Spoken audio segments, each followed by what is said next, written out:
അമ്പേ പരാജയം.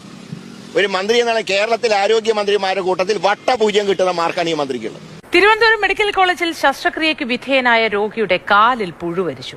ശസ്ത്രക്രിയ നടത്തിയ കാൽ ഡ്രസ് ചെയ്ത് കെട്ടാൻ പോലും ആരും എത്തിയില്ല എന്ന് ബന്ധുക്കൾ ആരോപിക്കുന്നു. മഞ്ചേരി മെഡിക്കൽ കോളേജിൽ ഗുരുതര ചികിത്സാ പിഴവെന്ന് പരാതി. ശസ്ത്രക്രിയയ്ക്കിടെ 73-കാരിയുടെ കാലിലെ ഞരമ്പ് മുറിഞ്ഞു. ദുരവസ്ഥ ചുങ്കത്തറ സ്വദേശിയായ പാർവതിക്ക്. പാമ്പുകടിയേറ്റ് ചികിത്സയിലിരിക്കെ രക്തം ഛർദ്ദിച്ച രോഗിക്ക് പൊന്നാനി താലൂക്ക് ആശുപത്രിയിൽ അടിയന്തര ചികിത്സ നൽകിയില്ലെന്ന് പരാതി. എടപ്പാൾ പാടത്തങ്ങാടി സ്വദേശി ഷഹലയ്ക്കാണ് ചികിത്സ നിഷേധിച്ചത്.